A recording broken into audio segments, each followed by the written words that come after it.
Tulisan Nicholas II adalah naik tangga pada tahun 1894. Nicholas memerintah dengan otoritas Islam. Sultan dianggap gagal dalam memenuhi kebutuhan rakyatnya dan banyak yang melihat pemerintahan sebagai proses yang tidak adil. Hasilnya kekuasaan yang kelas bawah semakin besar, menciptakan ketegangan di masyarakat. Dan pemberontakan memakan kelas dua pemerintahan. Setelah dalam satu masa, kelas dua dan keluarganya dihasilkan oleh pemerintahan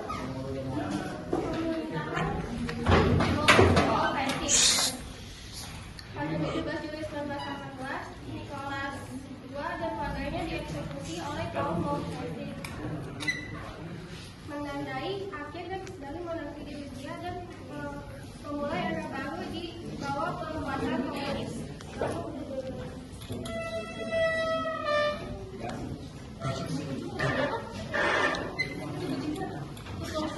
Fadernya adalah Alexander Kerensky.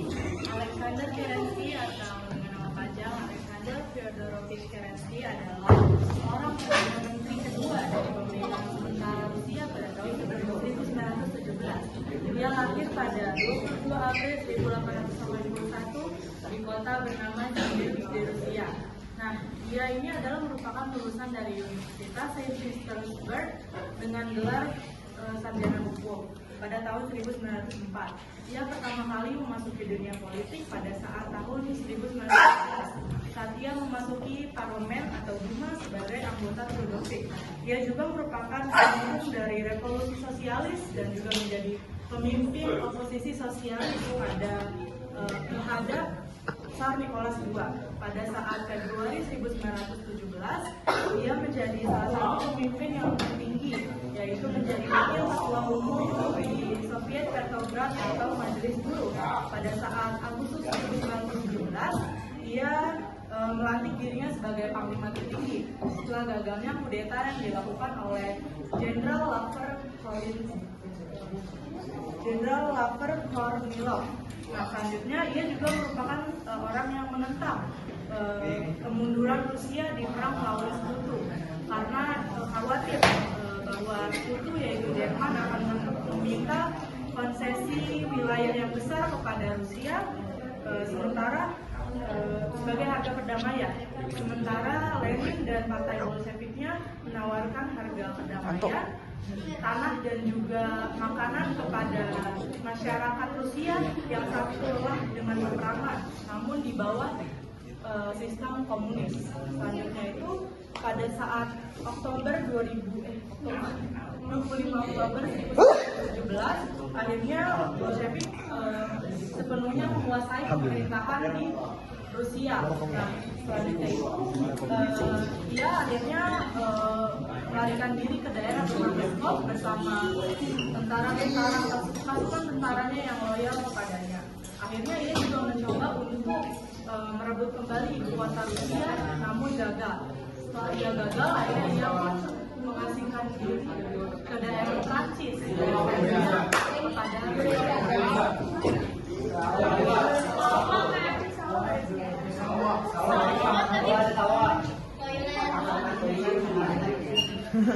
masih ke play, lupa.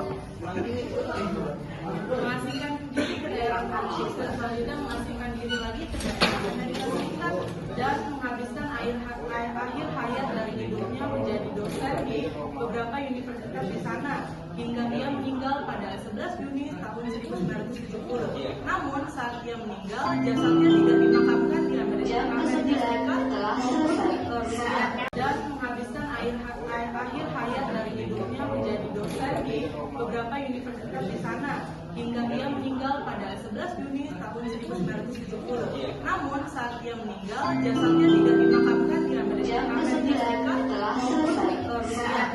Jasadnya dimakamkan di Inggris. Kenapa? Karena masyarakat di dunia pada saat itu berpikir bahwa ia adalah orang yang paling bertanggung jawab atas keruntuhan kekaisaran Rusia yang telah berdiri selama kurang lebih 100 tahun. Terima kasih.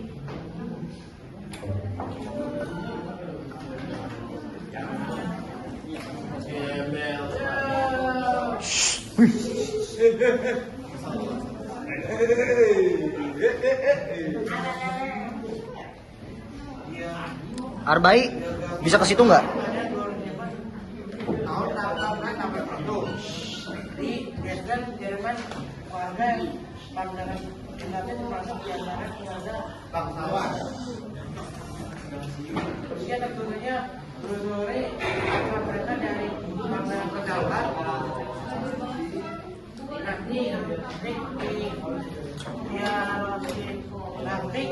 Dia merupakan seorang bangsawan dan negara Indonesia yang menjabat sebagai Perdana Menteri Sementara Republik Indonesia pada tanggal 15 Maret hingga 20 Juli 1917.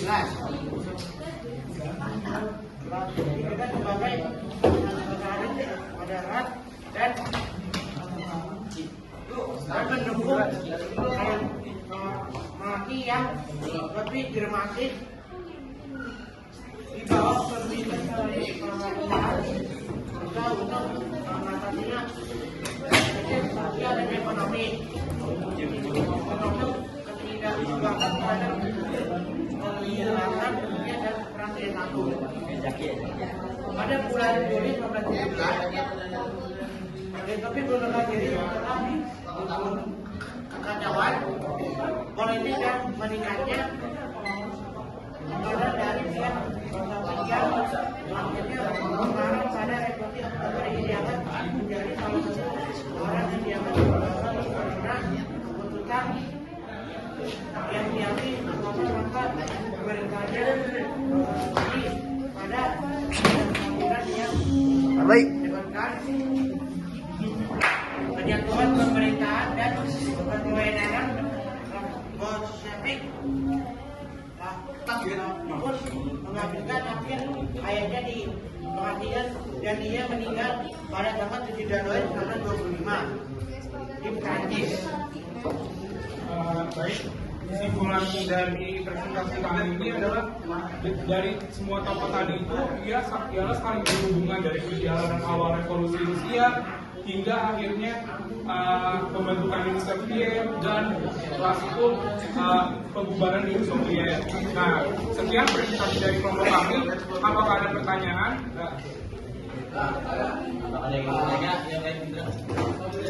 Assalamualaikum warahmatullahi wabarakatuh. Siang kepada teman-teman saya di depan. Saya mau bertanya, tujuan utama Vladimir Lenin untuk mendirikan negara Uni Soviet itu apa ya? Tujuan utamanya? Ada yang ingin bertanya lagi?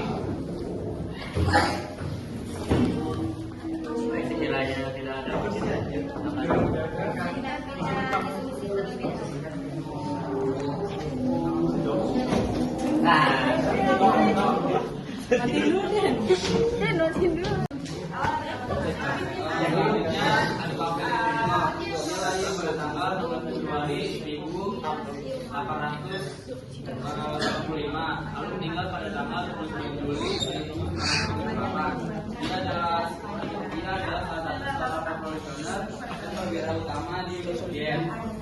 Dia juga dikenal sebagai komandan angkatan laut dan terlibat dalam beberapa peperangan seperti selama peperangan saudara Rusia.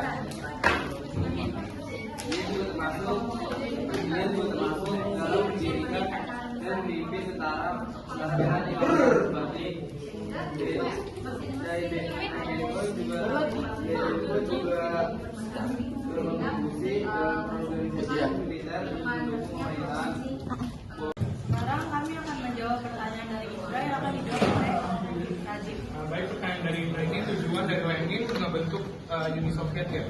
Bentuk Soviet ya. Nah, tujuan Lenin itu membentuk Soviet karena latar belakang bagaimana kakaknya itu dibunuh karena bergerakan revolusi ini, karena revolusi sayap kiri ini. Nah, yang tadi saya jelaskan ini, revolusi sayap kiri ini adalah kebebasan, kesetaraan, dan juga keadilan sosial. Dia pengen semuanya adil, yaitu kayak sikapnya komunis. Nah, kakaknya ini tuh dibunuh karena Rusia dulu itu menerapkan sistem kapitalis. Hingga akhirnya dari Lenin kecil dia cita-cita untuk memimpin revolusi